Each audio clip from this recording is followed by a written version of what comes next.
আসসালামু আলাইকুম প্রিয় দর্শক, নিজের আলাপচারিতায় আপনাদের সকলকে আমন্ত্রণ জানাচ্ছি। ভাষণ দিয়েছেন সেটা শুনছিলাম না, শুধু শুনছিলাম নয়, দেখছিলাম। দেখতে দেখতে ভাবছিলাম ভদ্রলোকের সত্যি এলেম আছে। এই 90 ছুঁই ছুঁই বয়সেও একেবারে যাকে বলে রীতিমতো সপ্রতিভ সুন্দরভাবে পড়ে যাচ্ছিলেন তার বক্তব্য। ইউনূস যোগ ব্যায়াম করেন কিনা জানি না, সম্ভবত করেন না। আবার নরেন্দ্র মোদী তিনি নিয়মিত যোগব্যায়াম করেন, তবু মোদির চেয়ে 14-15 বছর বয়সে বড় হয়েও যেভাবে দাঁতে দাঁত না লাগিয়ে কিংবা জিভে দাঁতে ঝগড়া না বাঁধিয়ে ডক্টর ইউনূস বলে গেলেন তার প্রায় 7 মিনিটের ভাষণটি, তাতে একবার বাহবা দিতেই হয় ভদ্রলোককে। বাহ ইউনূস সাহেব, বাহ। বাংলাদেশের বাঙালির জন্ম যদি 1971-এ হয়, তার আগে যদি বাংলাদেশিরা পাকিস্তানি থেকে থাকে, তাহলে বলতে হয় এই বাংলাদেশের সবচেয়ে গৌরবের সম্পদ, গর্বের ধন রবীন্দ্রনাথ কিংবা কাজী নজরুল নন, তিনি মোহাম্মদ ইউনূস, নোবেল জয়ী ডক্টর মোহাম্মদ ইউনূস।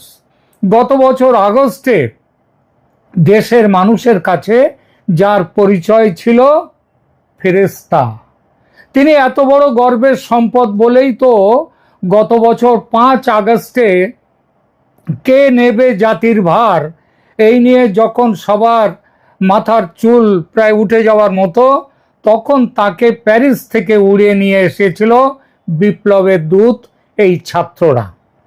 এমন মহান সম্পদ নিজেদের কাছে থাকতে অন্য কারো কথা ভাবা হবে কেন? ইউনূস তার মাস দেড়েক পর নিউ ইয়র্কে বসে ছাত্রদের কাছে তার ঋণের কথা, তাকে প্রধান উপদেষ্টা নিয়োগে ছাত্রদের ভূমিকার কথা, তার অকুণ্ঠ প্রশংসা করেছিলেন। জানিয়েছিলেন মেটিকুলাসলি ডিজাইন করা বিপ্লবে ছাত্রনেতাদের ভূমিকা। তার নিজের ভূমিকা কি ছিল সেটা অবশ্য তিনি বলেননি, নিজের কথা মুখ ফুটে অত বলা যায়? যাই হোক, এমনকি ওই বাচ্চাদের তিনি নিয়োগকর্তা পর্যন্ত বলে দিয়েছিলেন সেদিন। এই বিনয়ের, ইউনূস সাহেবের এই বিনয়ের প্রশংসা করতেই হয়। আরো গুণ আছে মানুষটার, মানুষটি নিমক হারাম নন, ওই সেনাপ্রধান ওয়াকার উজ্জামানের মতো। কেন বলছি কথাটা? দেখুন, ওয়াকার সাহেব সেনাপ্রধান হয়েছিলেন শেখ হাসিনার দয়ায়, সেই দয়ার দাম মিটিয়েছেন হাসিনাকে দেশ ছাড়া করে ক্ষমতায় বসা 1.5 মাসের মধ্যে। ইউনূস তা করেননি। তিনি ওই ছাত্র নেতাদের দয়ার দাম গত 1 বছর ধরে সমানে মিটিয়ে চলেছেন। বিপ্লবীরা, ছাত্ররা এন্তার ঘুষ খাচ্ছে, চাঁদাবাজি করছে, শুনছি মেয়েবাজিও করছে, এছাড়াও হাজার অন্যায় করছে, আর তিনি অন্ধ ধৃতরাষ্ট্রের মতো ক্ষমা করে যাচ্ছেন। এমন স্নেহ আছে যে মানুষটার মধ্যে, তাকে প্রশংসা না করে থাকা যায়? আপনারাই বলুন। ইউনূসের আরো অনেক প্রশংসার যোগ্য কাজ আছে, যেমন কি হলো জেমস, সৌরভ কিছু বলবে? হ্যাঁ প্রিয় দর্শক, আমার অফিস অ্যাসিস্ট্যান্ট জেমস এবং সৌরভ কিছু বলতে চাইছে। কি বলতে চাই শোনার জন্য একটু সময় চাইছি। 1 মিনিট, এক্ষুনি আসছি, প্লিজ স্টে টিউন। প্রিয় দর্শক, ফিরে এলাম। ওরা জানতে চাইছিল আমার শরীর ঠিক আছে কিনা, কারণ যে আমি কোনোদিন ইউনূস সম্পর্কে ভালো কথা বলি না, সেই আমি আজ ইউনূস সম্পর্কে এতটা মুক্তকণ্ঠ, এটা তাদের খুব অবাক করেছে। তাই তো আমি বললাম যেটা ভালো সেটাকে আমি সবসময় ভালো বলি। ও শেখ হাসিনার যেটা ভালো কাজ সেগুলোকে আমি ভালো বলেছি, আবার তার খারাপ কাজ যদি থেকে থাকে সেগুলোকেও খারাপ বলেছি। ইউনূস যেভাবে 5 আগস্ট উপলক্ষে চোখ পিটপিট না করে, থতমত না খেয়ে একের পর এক মিথ্যে কথাগুলো একেবারে অম্লান বদনে বলে গেলেন, যেভাবে হাসিনা আমলের ঘুষ খাওয়া নিয়ে অনেক কথা বললেন, এবং বলার সময় তার নিজের আমলের ঘুষ কালচার, ঘুষ খাওয়ার কথা মনেই পড়ল না তার। তাতে লোকটা সম্পর্কে একটা কথাই আমার মনে পড়ছে এই মুহূর্তে, এক মহাপুরুষের কথা। তিনি বলেছিলেন, আমি যাহা করি তাহা করিও না, আমি যাহা বলি তাহাই করিও। কটা মানুষ এমনভাবে মহাপুরুষের বাণী অনুসরণ করতে পারে, তাও এমন সপ্রতিভভাবে? কজন পারে? আমি কেবল তার সেই সপ্রতিভ ভাবের প্রশংসা করেছি। কেবল প্রশংসা করতে গিয়ে ওয়াকার উজ্জামানের সঙ্গে তার তুলনা করেছি। বলেছি ওয়াকার উজ্জামান বেঈমান, কিন্তু ইউনুস তার মতো বেঈমান নন। তার মানে এই নয় যে আমি ইউনুসকে ইমানদার বলেছি। আসল কথাটা হচ্ছে, ইউনুসের নামে আজকাল শোনা যাচ্ছে তিনি নাকি দেশের সাথে গদ্দারি করেছেন। তাহলে একটু ওই প্রসঙ্গটা নিয়ে কথা বলি। ইউনুস কোনো ব্যক্তির সঙ্গে বেইমানি করেছেন এমন শুনিনি, তবে হ্যাঁ, ওই যে বললাম, দেশের সঙ্গে বেইমানি করেছেন এমন একটা কানাঘুষো শোনা যাচ্ছে। এবং এই কানাঘুষোর কথাটা উঠে এসছে ট্রাম্পের সঙ্গে শুল্ক চুক্তি করতে গিয়ে তিনি যে গোপন চুক্তি করেছেন, সেই চুক্তির কথা বাইরের কেউ জানে না। সেই ব্যাপারটা নিয়ে সবাই বলছে যে উনি বাংলাদেশে আমেরিকার ঘাঁটি, সৈন্য ঘাঁটি তৈরি করতে দিচ্ছেন, উনি সেন্ট মার্টিন আইল্যান্ড দিয়ে দিচ্ছেন, উনি চট্টগ্রাম বন্দর তুলে দিচ্ছেন, এইসব কথা আসছে। আরো কি কি আছে? আরো অনেক কিছুই আছে, এগুলো তো পুরনো কথা। এছাড়াও আরো অনেক কথা আছে। ও হ্যাঁ, 25টা বোয়িং বিমান কিনতে হবে আমেরিকার কাছ থেকে, দরকার থাকুক আর না থাকুক। তারপরে গম টম কিনতে হবে, আরো সব অনেক বেশি দামে কিনতে হবে, এইসব কথাবার্তা চলছে। তো সন্দেহ করা হচ্ছে এই যেসব কথাগুলো বলছি, এতে দেশ বিক্রির বেশ কিছু ব্যাপার আছে। বিরোধীরা এসব বলছে বটে, কিন্তু বললেই যে সত্যি হবে তার কি মানে বলুন তো? বিরোধীদের মানে যারা সমালোচক ইউনুসের, তাদের সব কথা সত্যি বলে মানলে তো বলতে হয় যে ইউনুসের মতো চরিত্রহীন ব্যক্তি আর দুটো নেই দেশে। এই যে উপদেষ্টা পরিষদ তৈরি করেছেন, তারপর বিভিন্ন বড় বড় জায়গায় যাদের বসিয়েছেন, তারা সব চাটগার তার নিজের এলাকার লোকজন, নিজের পুরনো চেনা জানা লোকজন। শুনেছি চাটগার এক প্রাক্তন প্রেমিকা, তার সঙ্গেও এখনো ইউনুস তাকে প্রেমিকার বয়স হয়েছে বলে ভুলে যাননি। তার মানে এই নয় যে হ্যাঁ, তো তাকেও ওই প্রেমিকার বয়স হয়েছে বলে ভুলে যাননি, এবং তাকেও তিনি উপদেষ্টা করে রেখেছেন তার পরিষদে। এর মানে এই নয় যে তিনি ওই শুকিয়ে যাওয়া ফুল পছন্দ করেন কেবল। আসলে ইউনুসের মধ্যেকার যুবক ইউনুস যৌবনেরও পূজারী। বিরোধীরা এই প্রসঙ্গে চিমটি কাটেন এক লামিয়া না কাকে নিয়ে, আমি জানি না। আমি আল্লাহ জানেন এর কতটা সত্যি, কারণ মানে সেই ক্ষমতা আছে কিনা ইউনুসের, আমি বিশ্বাস করি না। সমালোচকরা অভিযোগ করে ইউনুসের স্বার্থপরতা নিয়ে। তিনি কিভাবে দেশের প্রাপ্য আয়করের 666 কোটি টাকা মকুব করে নিলেন ক্ষমতায় বসেই, সেই কথা বলেন।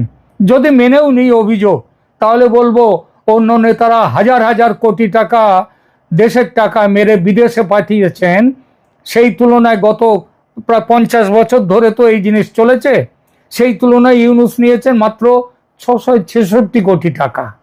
এটা তো বলুন আপনারা, এটা তো অন্যদের তুলনায় মাছি মারা। আপনারাই বলুন, মাছি মারলে পাপ হয়? হ্যাঁ, তিনি ক্ষমতায় বসে নিজের নামের সব মামলা তুলে নিয়েছেন আদালত থেকে, এটাও তার বিরুদ্ধে একটা বড় অভিযোগ। এতে তার কি দোষ বলুন তো? তার আইন উপদেষ্টা কি যেন আশিক না আসিফ কি জানি, আশিক নজরুল তো তুলে নিয়েছে সব মামলা। জজ সাহেবরাও দেখেছেন এসব মামলার দম নেই। ইউনুস নিজেই বলেছেন এসব মামলায় দম ছিল না, তাই জজ সাহেবরা রাজি হয়েছেন মামলা তুলে নেওয়ার সরকারি প্রপোজাল পাওয়াতে। এখানে ডক্টর ইউনুসের দোষ কোথায় বলুন তো? দর্শক, একটা কথা আছে, যাকে দেখতে নারী তার চলন বাঁকা। ইউনুসের ক্ষেত্রে তাই হয়েছে। 90 ছুঁই এই একটা বুড়ো মানুষ দিনরাত এক করে নাওয়া খাওয়া ভুলে প্রাণপাত করছেন। লামিয়া ম্যাডাম এত বোঝাচ্ছেন, কান দিচ্ছেন না। তিনি যদি কাজের থেকে বিশ্রাম নিতে একটু বেশি করে দেশের টাকায় বিদেশ যাত্রা করেন, তাতে দেশের লোকের চোখ টাটায় কেন? এইসব পাগলরা যাদের চোখ টাটায়, তারা বোঝে না যে প্রধান শাসক হয়ে নিজের টাকায় বিদেশ গেলে, আজে বাজে হোটেলে থাকলে তাতে তার দুর্নামের থেকে দেশের দুর্নাম বেশি হয়। কিন্তু তিনি বাংলাদেশের মানুষ, তাই তিনি সবচেয়ে নামি হোটেলের সবচেয়ে দামি ঘরে থাকেন, কারণ বাংলাদেশের তিনি এখন সর্বোচ্চ শাসক। তাও তো খুব বেশি তিনি যাননি, 12 মাসে বোধহয় 13 বার গেছেন, খুব বেশি হলো কি? সমালোচকরা বলছে দেশকে তিনি গোল্লায় পাঠিয়েছেন। যারা একথা বলছে তারাই কদিন আগে হাসিনার নামে বলতো হাসিনা দেশকে গোল্লায় পাঠিয়েছে। আচ্ছা, একটা সহজ কথার উত্তর দিন তো, একটা গোল্লায় যাওয়া দেশকে নতুন করে গোল্লায় কেউ পাঠাতে পারে? সে দেশ তো অলরেডি গোল্লায়।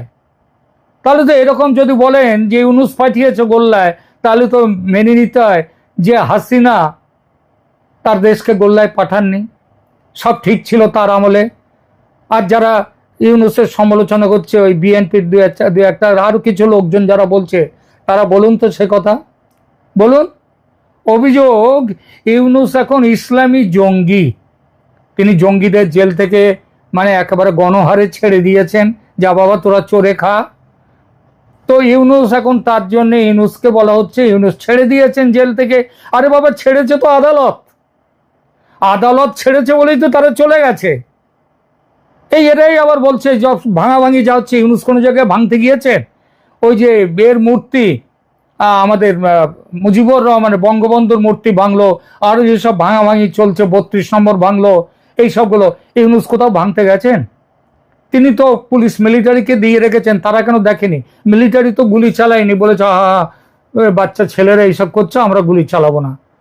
তো যে মানুষটা প্রধান উপদেষ্টা হওয়ার, তাকেই বলছেন কিনা সবাই বলছে রাজাকার। কেন রাজাকার? ছি ছি ছি। যে মানুষটা প্রধান উপদেষ্টা হওয়ার আগে নামাজ পর্যন্ত পড়তেন না, বিয়ে করলেন খ্রিস্টান মতে, তাকে বলছেন জঙ্গি, তাকে বলছেন রাজাকার। এতটা নির্দয় হবেন না মানুষটার উপর?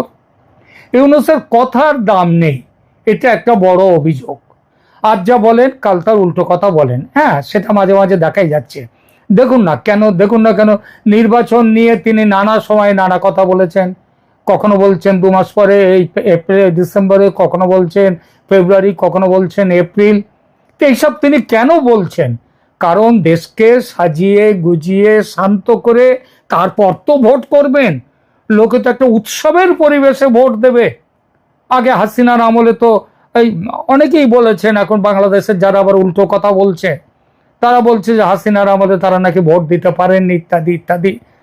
তা ভোট দিতে পারেনি, 40% ভোট তো হাসিনা পেয়েছিলেন।